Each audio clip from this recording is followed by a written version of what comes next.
नमस्कार दोस्तों, एक बार फिर से आपका स्वागत है साइंस बाय सिलोद में। तो आज हम विज्ञान का जो एक इम्पोर्टेंट टॉपिक लेकर आए हैं आपके लिए, कौन सा? माइकोटा। माइकोटा किसको कहते हैं? माइकोलॉजी, यानी जिसके अंदर किसका अध्ययन होता है? कवक। क्लियर?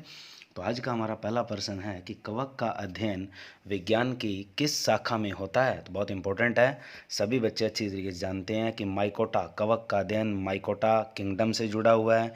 तो यहाँ हमारे पास आंसर क्या आएगा? माइकोलॉजी, यानी ऑप्शन है ए। क्लियर है? याद रखो, कवक का अध्ययन विज्ञान की किस शाखा में होता है? तो क्या याद रखना है? माइकोलॉजी। क्लियर? चलिए, सेकंड क्वेश्चन क्या कहता है? कवक को किस जगत के रूप में जोड़ा गया? कि प्रथम, तृतीय, दूसरे या पांचवी जगत? तो इम्पोर्टेंट क्वेश्चन है। कवक को कौन से जगत के रूप में जोड़ा गया था? पांचवें जगत के रूप में जोड़ा गया था। किसने जोड़ा था? रॉबर्ट विटेकर ने। क्लियर? चलिए, नेक्स्ट क्वेश्चन क्या कहता है? कवक को पांचवा जगत के रूप में जोड़ा गया किसके द्वारा? क्वेश्चन इंपॉर्टेंट है, आ चुका है। तो अभी मैंने बताया है कि पांचवें जगत के रूप में किसने जोड़ा था? वाइटेकर ने जोड़ा था। यानी वाइटेकर कौन थे? हमारे पास वैज्ञानिक जिन्होंने कवक को कौन से जगत के रूप में जोड़ा है? पांचवें जगत के रूप में। ठीक है, ये क्वेश्चन बहुत इंपॉर्टेंट है और अच्छे से याद भी रखना है। चलिए, अब आता है हमारे पास नेक्स्ट क्वेश्चन कि कवक किस प्रकार के कोशिकीय तथा बहुकोशिकीय जीव है? तो कवक आपके यूकैरियोट हैं, प्रोकैरियोट हैं, या दोनों हैं, या इनमें से कोई नहीं? तो याद रखना, कवक आपके किस प्रकार के जीव माने जाते हैं? यूकैरियोट माने जाते हैं। क्लियर? अच्छे से याद रखना है। और आगे इस पे क्वेश्चन इसी तरीके से आएगा कि ये किस प्रकार के कोशिकीय जीव हैं? कि ये एक कोशिकीय हैं, या आपके बहुकोशिकीय हैं, या दोनों हैं? कवक किस प्रकार के कोशिकीय जीव हैं? तो आपको याद रखना है, कवक आपके दोनों तरह के होते हैं, एक कोशिकीय और बहुकोशिकीय। खास करके लिख देता हूँ, जो आपका जिस्ट आता है, जिस्ट एक तरह से कैसा जीव माना जाता है?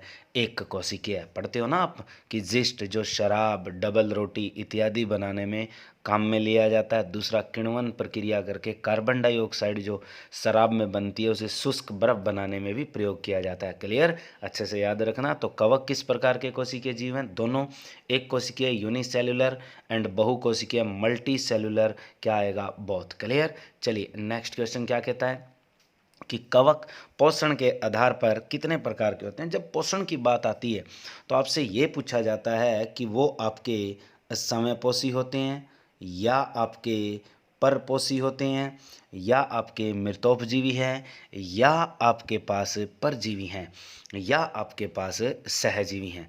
तो आपको यहाँ बताना है कि पोषण के आधार पर कितने प्रकार के हैं। तो ऑप्शन क्या लगाओगे आप? बी। क्यों? आगे क्वेश्चन आएगा, इसी पे बता देता हूँ कि जैसे आपसे पूछा है कि कवक पोषण के आधार पर होते हैं, तो देखो, नंबर एक पैरासिटिक यानी परजीवी होते हैं, रोग फैलाने वाले। नंबर दो, आपके पास मृतोपजीवी यानी जो मृत गली सड़ी चीज़ों को विखंडित करते हैं, उस पे आश्रित होते हैं, यानी जिसे हम क्या कहते हैं? सेप्रोफाइटिक। और तीसरे क्या होते हैं? Mutualism, symbiotic. सिम्बायोटिक का मतलब है सहोपकारी। तो ऑप्शन हमारे पास यहाँ क्या आएगा? सभी। क्लियर? चलिए, नेक्स्ट क्वेश्चन क्या कहता है? कवक होते हैं यानी किस प्रकार के होते हैं? ये परपोषी होते हैं, समयपोषी होते हैं, दोनों होते हैं, या इनमें से कोई नहीं? तो आपको याद रखना है, कवक हमेशा कैसे होते हैं? परपोषी।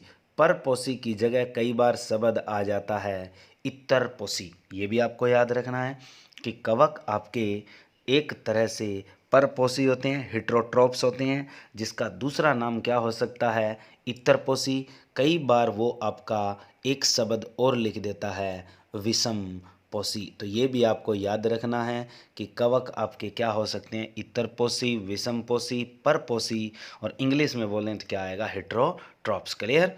चलिए, कवक हरित लवक रहित खालिस्तान जीव होते हैं, यानी कवक जो हैं वो हरित लवक रहित, यानी इनके अंदर हरित लवक नहीं पाया जाता, क्लोरोफिल नहीं पाया जाता।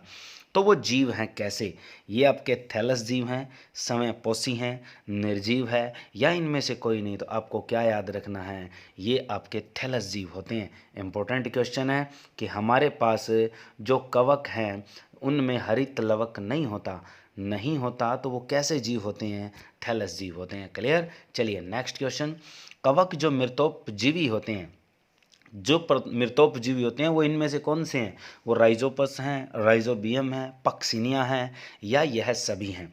तो इम्पोर्टेंट क्वेश्चन है कि मृतोपजीवी कौन से होते हैं? राइजोपस, यानी मरने के बाद कहाँ जाते हैं? रब। तो याद रखना मृतोपजीवी कवक कौन से होते हैं? राइजोपस। क्लियर। चलिए नेक्स्ट क्वेश्चन। कवक जो परजीवी होते हैं एक तरह से रोग फैलाते हैं। जैसे अब बात करें गेहूं में, तो गेहूं में खास करके इसी कवक के कारण रोग हो रहा है और उसका नाम है, और याद रख लो कि गेहूं पक गई। क्या याद रखोगे? गेहूं पक गई। तो कवक जो खास तौर पर गेहूं का परजीवी माना जाता है, पक गई, तो शब्द क्या बनता है? पक्सिनिया। तो पक्सिनिया यहाँ पर कैसा कवक है? परजीवी, यानी एक तरह से पैरासिटिक। क्लियर। चलिए नेक्स्ट क्वेश्चन। कवक की कोशिका भित्ति बनी होती है किससे? बहुत इंपॉर्टेंट रैंडम क्वेश्चन है, बहुत अच्छे से मार्क खिलाता है ये क्वेश्चन, अच्छे से याद रखना। नीट जैसे कॉम्पिटिटिव एग्जाम में आता है कि कवक की कोशिका भित्ति बनी होती है, यानी cell wall of the fungus is made up of, यानी नंबर 1 तो याद रखना वो कवक सेलुलोज से बनी होती है। नंबर 2 याद रखना ग्लूकोसेमिन पॉलीमर, यानी बहुलक कहते हैं। नंबर 3 काइटिन की बनी होती है। ऑप्शन हमारे पास क्या बनता है यहाँ? डी। याद रखना कि हमारे पास कवक की जो कोशिका भित्ति बनी होती है वो किससे बनी होती है? कवक सेलुलोज से, या उस कवक सेलुलोज का नाम क्या रखा गया? ग्लूकोसेमिन। और ग्लूकोसेमिन क्या चीज़ है हमारे पास? काइटिन। क्लियर। चलिए नेक्स्ट क्वेश्चन क्या कहता है कि कवक शरीर लंबी धागेनुमा संरचना का बना होता है, उन्हें कहते हैं कि कवक जिस लंबी धागेनुमा यानी थ्रेड लाइक स्ट्रैंड से जो स्ट्रक्चर बनी होती है कवक की, उन्हें हम क्या कहते हैं? हाइफी कहते हैं। याद रखना बहुत इंपॉर्टेंट क्वेश्चन है। सीजीएल, सीएचएसएल और एमटीएस में ये क्वेश्चन, और रेलवे में खास तौर पर बहुत अच्छे से पूछा गया है कि कवक शरीर लंबी धागेनुमा संरचना का बना होता है, उन्हें क्या कहते हैं? हम हाइफी कहते हैं। क्लियर। चलिए नेक्स्ट क्वेश्चन। कवक शरीर संयुक्त रूप से हाइफी के साथ कहलाता है कि कवक का जो शरीर है वो कंबाइंड फॉर्म में हाइफी के साथ पूरी तरह से क्या कहलाएगा? इंपॉर्टेंट है। पहला ऑप्शन दिया हुआ आपको हाइफी, दूसरा दिया हुआ ग्लूकोसेमिन, और तीसरा दिया हुआ काइटिन, और चौथा दिया हुआ माइसीलियम। तो आपका क्या होता है? माइसीलियम होता है। ऑप्शन क्या आएगा आपका यहाँ? डी। क्लियर। चलिए नेक्स्ट क्वेश्चन क्या है। कवक में भोज्य पदार्थ किस रूप में संचित रहता है? यानी भोज्य पदार्थ का अर्थ होता है कि ये भोजन को किस रूप में संचित करता है, यानी भोज्य पदार्थ को, यानी जो इसका न्यूट्रिएंट है वो स्टोरेज किस रूप में होता है?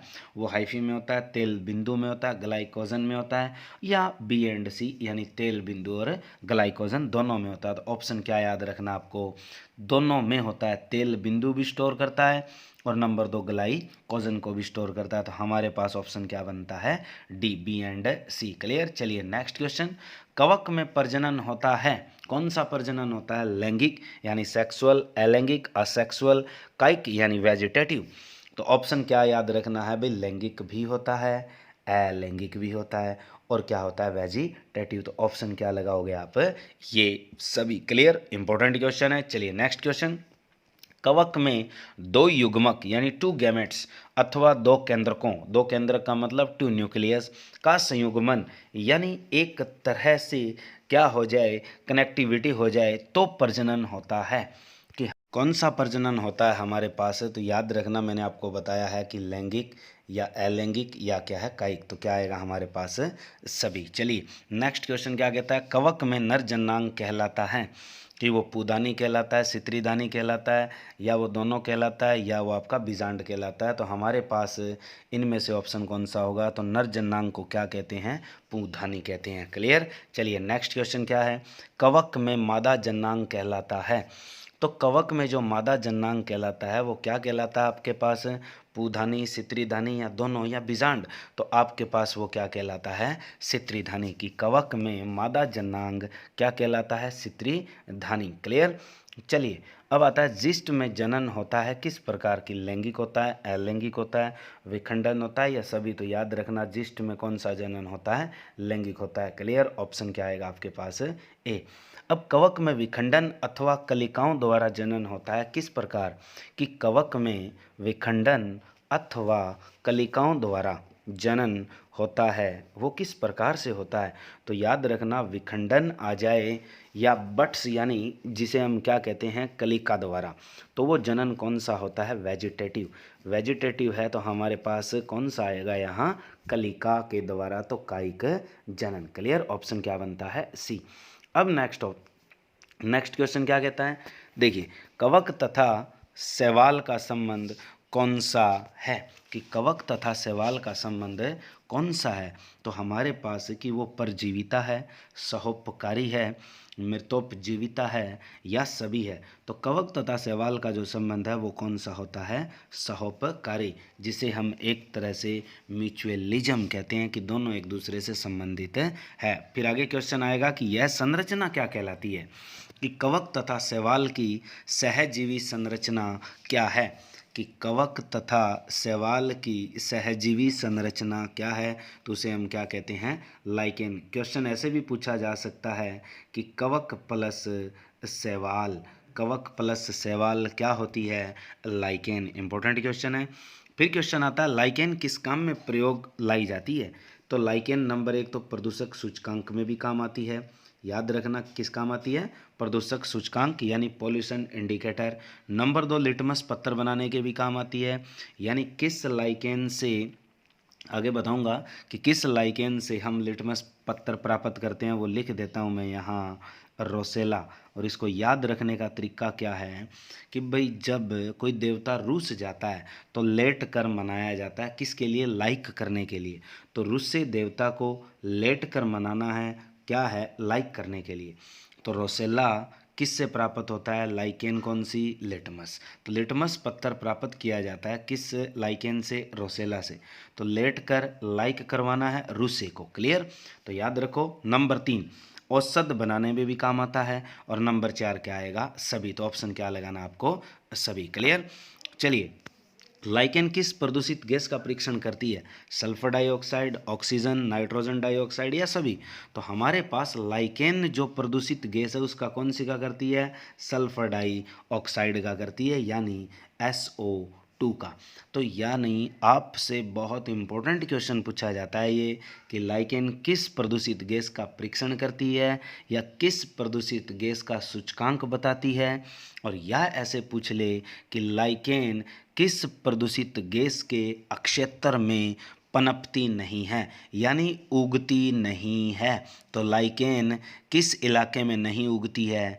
जिस इलाके में सल्फर डाइऑक्साइड की मात्रा बहुत ज़्यादा है। क्लियर? चलिए, कुछ कवक गले से, गले का मतलब है कि गले सड़े, तो कुछ कवक गले से पदार्थ से कार्बनिक पदार्थ का विघटन करके बहुत से लवण पदार्थ बनाते हैं जो मिट्टी की उर्वरता बढ़ाते हैं। तो वो इनमें से कौन से हैं?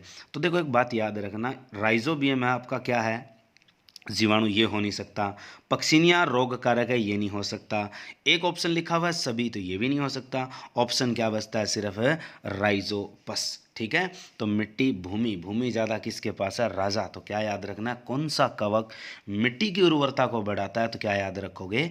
राइजोपस। क्लियर? चलिए, नेक्स्ट क्वेश्चन, कौन सा कवक नाइट्रोजन गैस का शीतलीकरण करता है?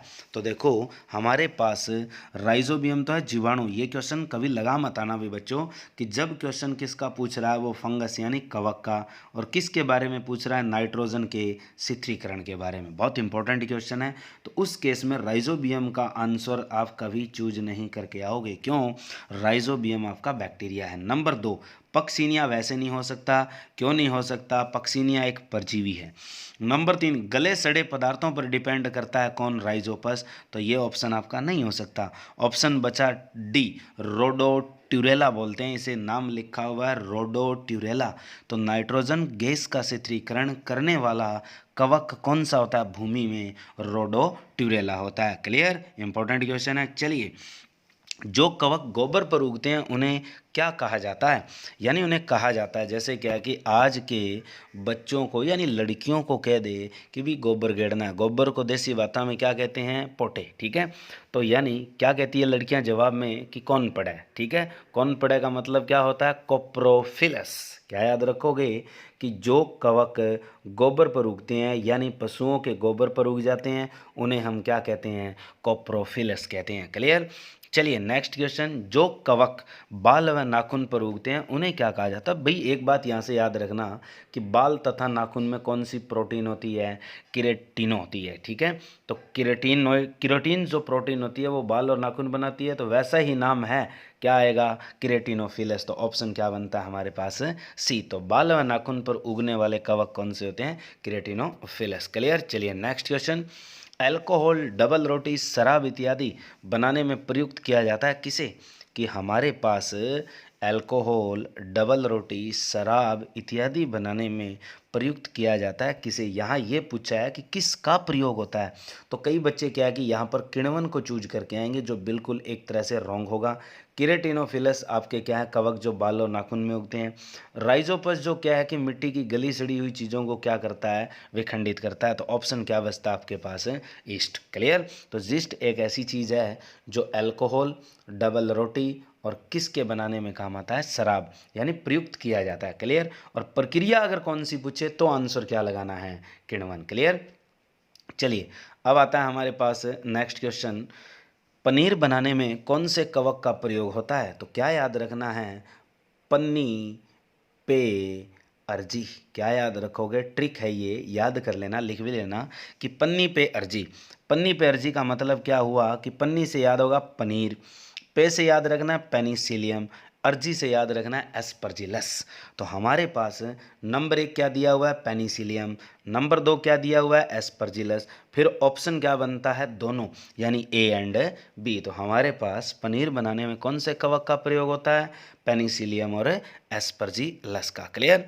चलिए विटामिन डी तथा विटामिन बी 12 यानी इर्गेस्टिरोल, विटामिन डी की जगह कई बार क्वेश्चन आ जाता है इर्गेस्टिरोल, कि इर्गेस्टिरोल बनाने में, ये क्वेश्चन बहुत इंपॉर्टेंट है कि इर्गेस्टिरोल और साइनोकोबाल्मीन किसको कहते हैं, बी 12 को, इसका भी नाम दिया जा सकता है, किस कवक से प्राप्त होते हैं, कि ये पेनिसिलियम से होते हैं, एस्परजिलस से होते हैं, लाइकेन से होते हैं या जिस्ट से होते हैं। तो याद रखना विटामिन डी और बी 12 को भी हम किस से प्राप्त करते हैं, जिस्ट से प्राप्त करते हैं। सेकेरोमाइसिस ग्राइसियस नाम है जिसका, उस जिस्ट से या उस कवक से हम प्राप्त करते हैं। क्लियर। तो बहुत इंपॉर्टेंट क्वेश्चन है। चलिए नेक्स्ट क्वेश्चन, विटामिन बी 2 यानी राइबोफ्लेविन किस कवक से प्राप्त होती है। तो यानी हमारे पास बॉम्बे 2 की मशहूर हीरोइन कौन है, ऐश्वर्या। तो याद रख लो क्या आएगा, एस्विया गॉसिपी। तो ऑप्शन क्या बनता है, फर्स्ट।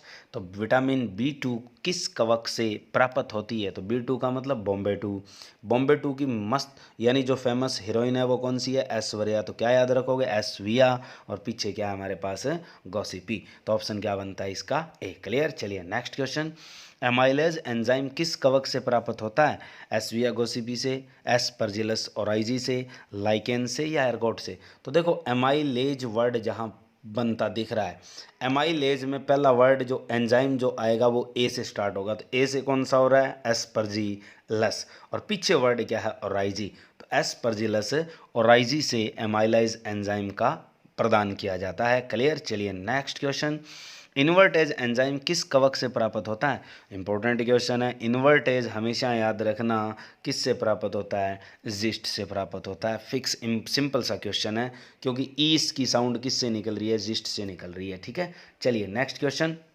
पैक्टिनेज एंजाइम किस कवक से प्राप्त होता है, इंपॉर्टेंट है ये भी। तो देखो पैक्टिनेज में पहला शब्द क्या है, पे, तो यहाँ भी क्या है पहला शब्द पे, तो पेनिसिलियम। याद रखना कि पैक्टिनेज एंजाइम किस कवक से प्राप्त किया जाता है, पेनिसिलियम से प्राप्त किया जाता है। ब्लू मोल्ड किस कवक को कहा जाता है, एक होता है ब्रेड मोल्ड, एक होता है ब्लू मोल्ड।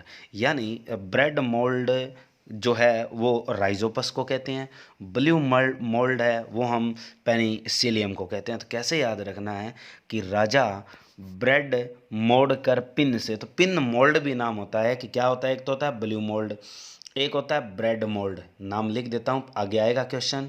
एक होता है ब्रेड मोल्ड, और ब्रेड मोल्ड को ही हम क्या कहते हैं, पिन मोल्ड। तो क्या याद रखना है, ब्रेड मोल्ड कहते हैं राइजोपस को। तो राजा ब्रेड को मोड़कर पिन से खुले आसमान के नीचे ऐस करता है। ऐस का मतलब एस्परजिलस। तो ब्लू मोल्ड का मतलब है नीला आसमान।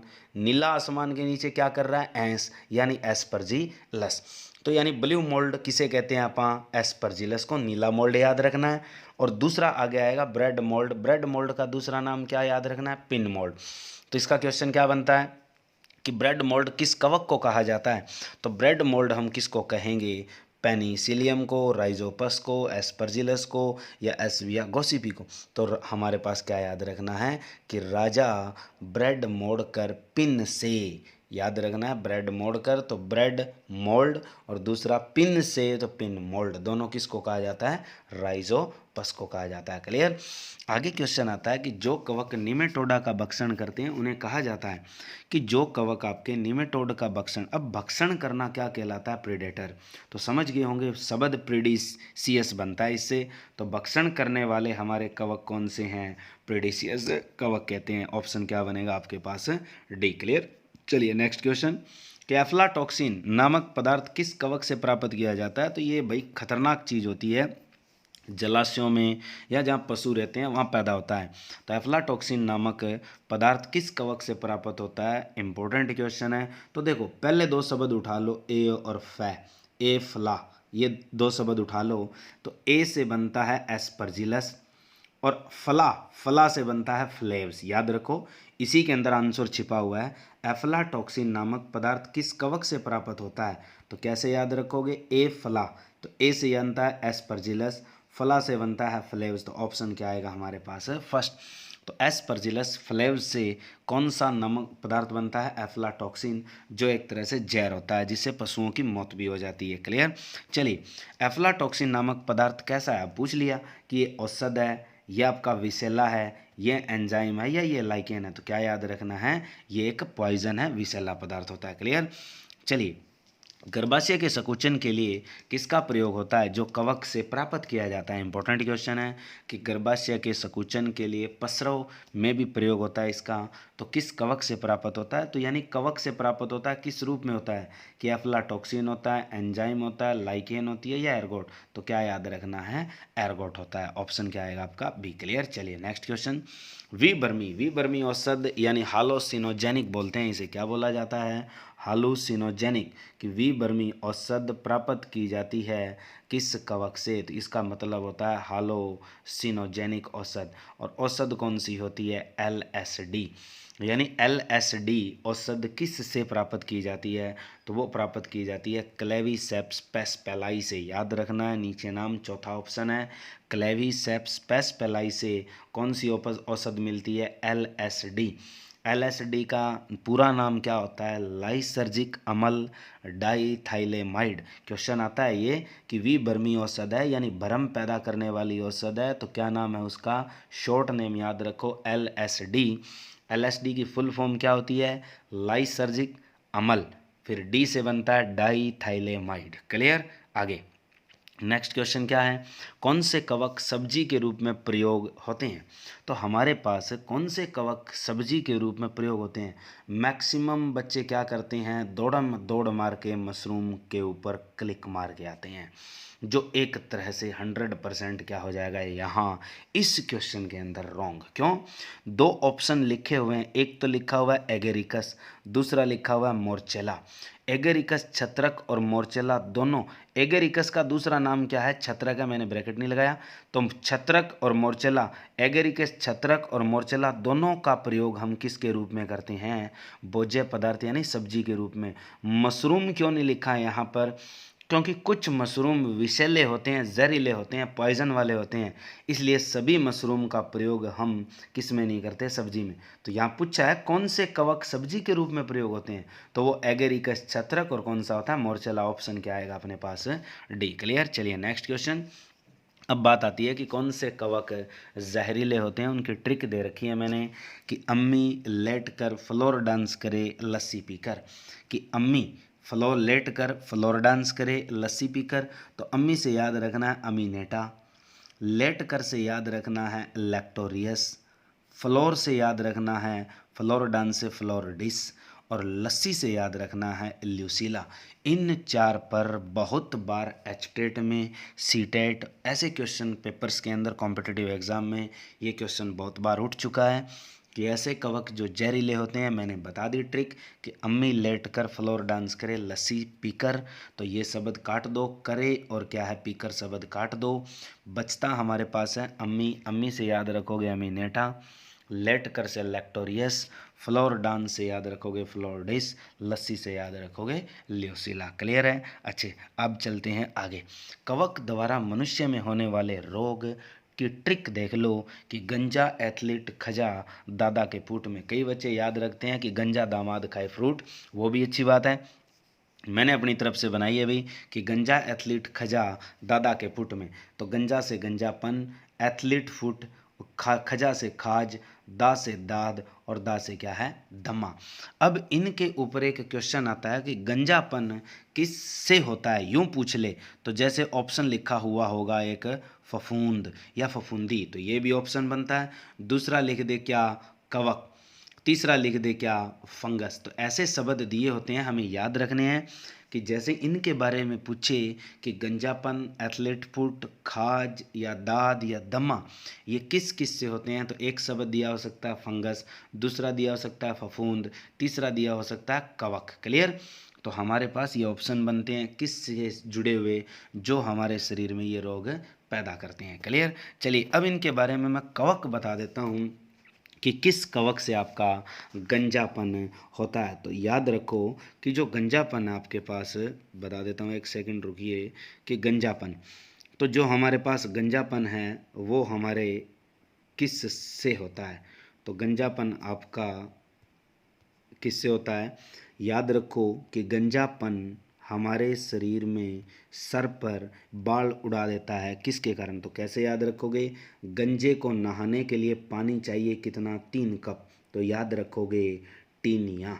गंजे को नहाने के लिए पानी कितना चाहिए? 3 कप। तो 3 से बनता है टीनिया और कप से बनता है कैपिटिस। याद रखो कि टीनिया कैपिटिस नामक कवक से कौन सा रोग होता है? गंजापन होता है। क्लियर? दोबारा से सुन लो कि गंजापन किससे होता है? टीनिया कैपिटिस से। क्लियर? चलिए अब याद रखना है दम्मा, कि दम्मा हमारे शरीर में किससे होता है। तो ये तो हमें पता ही है कि ये किससे होता है? कवक से होता है। क्लियर? ये सभी बच्चों को पता है। अब हमारे पास दम्मा होता किससे है? तो याद रखना एक शब्द लिखा मिलता है आपको एस्परजिलस। क्या शब्द लिखा मिलेगा? एस्परजिलस। तो दम्मा हमारे शरीर में किससे होता है? एस्परजिलस, और पूरा नाम बनता है फ्यूमीगेट्स। क्या बनता है? फ्यूमीगेट्स। तो याद कैसे रखोगे? दम दिखाता है एसपी। क्या दिखाता है? दम दिखाता है कौन? एसपी। एसपी का मतलब एस्परजिलस, किसके साथ? फ्यूम यानी धुएं के साथ, और कहाँ? गेट पे, तो फ्यूमी गेट। तो दम्मा हमारे किस कवक से होता है? तो कैसे याद रखोगे? दम्मा दिखाता है एसपी, किसके साथ? फ्यूम के साथ, और कहाँ? गेट पर। तो एस्परजिलस फ्यूमी गेट्स नामक कवक से कौन सा रोग होता है? दमा। क्लियर? चलिए अब आपको बता देता हूँ एथलीट फुट और खाज इनके बारे में, कि नंबर 1 क्वेश्चन आ जाए दाद का, और दूसरा आ जाए किसका? एथलीट फुट का। ये दोनों आपके रोग एक ही कवक से होते हैं। कि दादा के फुट में एथलीट बनने के लिए ट्राई करो फाइट। मैंने क्या बोला है? कि दादा के फुट में एथलीट बनने के लिए ट्राई करो फाइट। तो ट्राई का मतलब होता है ट्राइको, ट्राई करो का मतलब क्या बनता है? ट्राइको। फाइट का मतलब है फाइटोन। अच्छे से याद रखो कि ट्राइको फाइटोन। ये ट्राइकोफाइटोन नामक एक ऐसा कवक है जिससे कौन सा रोग होता है? दाद, और कौन सा होता है? Athlete foot. क्लियर है? चलिए इसी तरीके से आपको बता देता हूँ कि खाज, खाज आपकी किस नामक कवक से होती है? कि खाज जो है, अब एक हमारे पीर हैं जिनकी दरगाह है अजमेर में, ख्वाजा पीर, उनकी दरगाह पर एक दरखत है यानी वृक्ष है, जिसके औलाद नहीं होती उस दरखत का वो बीज लेके आता है। तो इसको उसी से याद रखना है कि ख्वाजा एक रस होकर सबको बीज दे, यानी ख्वाजा सबको बीज देता है एक रस होकर, तो एक रस होकर का मतलब है एक रस। क्या याद रखना है? एक रस। और सबको बीज दे, तो यहाँ शब्द बनता है स्केबीज। तो खाज का दूसरा जो नाम है इंग्लिश में वो क्या लिखा जाता है? स्केबीज लिखा जाता है। तो खाज हमारे किससे होती है? एकेरस स्केबीज नामक कवक से होती है। क्लियर? चलिए भाई, आज के लिए इतना ही। कल मैं आपको पादप और कुछ पशुओं से संबंधित रोग के बारे में बताऊंगा जो कवक से होते हैं। आज की वीडियो में इतना ही। अगर अच्छी लगी है तो शेयर और लाइक ज़रूर करना।